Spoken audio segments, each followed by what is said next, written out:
राजेश मिश्रा ने कहा कि तीनों डिविजनल बेंच के ऐतिहासिक आदेशों को सर्वोच्च न्यायालय में सुरक्षित रखने के लिए हम लगातार संघर्ष कर रहे हैं और इस दिशा में हमें बड़ी एवं निर्णायक सफलता भी मिली है। हमारे अधिवक्ताओं की सशक्त पैरवी और मजबूत कागजी तैयारी के परिणाम स्वरूप मध्य प्रदेश उच्च न्यायालय की डिविजनल बेंच ने कुंदन सांखला एवं संतोष खरगोन प्रकरणों के आधार पर दिनेश शर्मा मामले में यह स्पष्ट रूप से स्थापित कर दिया है कि हम राज्य के कर्मचारी हैं, जिसके तहत पेंशन, ग्रेच्युटी, छठवां और सातवां वेतनमान सहित सभी लाभ राज्य कर्मचारियों के समान देने के आदेश पारित किए गए हैं। और अब हमारा एकमात्र लक्ष्य इन आदेशों को सर्वोच्च न्यायालय में भी सुरक्षित रखना है, जिसके लिए कैविएट दाखिल करने की प्रक्रिया जारी है। मैं पूरे समर्पण के साथ इस अंतिम लड़ाई में जुटा हूं और आप सभी से धैर्य बनाए रखने का आग्रह करता हूं, क्योंकि पूर्ण और ऐतिहासिक सफलता अब बस एक कदम दूर है। नमस्ते साथियों, मैं राजेश मिश्रा ग्वालियर से आप सभी को सूचना देनी है। हम बहुत बड़ी विजय मध्य प्रदेश उच्च न्यायालय डिवीजनल बेंच से प्राप्त कर चुके हैं। सबसे पहला प्रकरण हमारा जो हुआ था कुंदन सांखला का हुआ था, डिवीजनल बेंच से हम जीते थे। उसमें हमें राज्य का कर्मचारी मानते हुए पुरानी पेंशन भुगतान के आदेश हुए थे।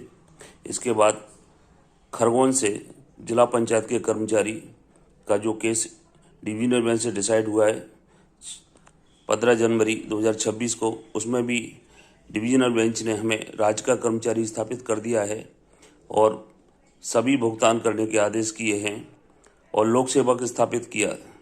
इसके बाद कल की दिनांक को अर्थात 8 तारीख को इंदौर उच्च न्यायालय से डिवीजनल बेंच का मुकेश जी के नाम से एक दूसरा प्रकरण डिसाइड हुआ है। उसमें मंदसौर के जो आदेश हुआ था कुंदन सांखला का, उसका उपयोग किया गया है माननीय जस्टिस महोदय द्वारा। दूसरा संतोष जी जिला पंचायत के जो कर्मचारी हैं, उनका 15 जनवरी को जो आदेश हुआ था उसका भी उपयोग किया है कल वाले आदेश में, 8 तारीख को 8 फरवरी वाले आदेश में। इन तीनों आदेशों को हमको सर्वोच्च न्यायालय से बचाना है। कुंदन सांखला वाले प्रकरण में सर्वोच्च न्यायालय नई दिल्ली में मैंने इंटरवीन किया है, हस्तक्षेप किया है, मैं उसमें पिटिशनर जाके बना हूँ।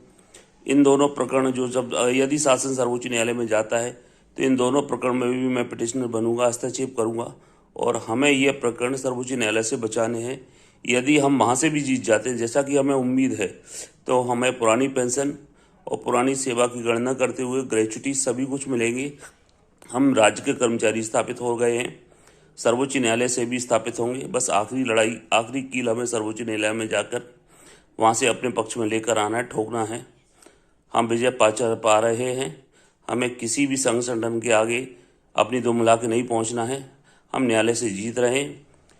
इतने संघ सम्मेलन पिछले 1 महीने में हुए, उनमें कुछ भी नहीं हुआ। चाहे वे किसी भी संगठन ने बुलाए हों, चाहे वह माननीय मुख्यमंत्री जी वहाँ पर आए हों, शिक्षा मंत्री जी आए हों, किसी ने हमारी वरिष्ठता की घोषणा नहीं की और मुझे उम्मीद है कि ना होने वाली है। जो मिलेगा न्यायालय से मिलेगा। अब आप अपना समय बचाएं, अपने परिवार पर ध्यान दें, बच्चों पर ध्यान दें। कहीं किसी सम्मेलन में, किसी बैठक में, किसी महासम्मेलन में जाने की आवश्यकता नहीं है। सब कुछ हमें न्यायालय से मिलने वाला है, शीघ्र मिलेगा। राजेश मिश्रा, ग्वालियर से।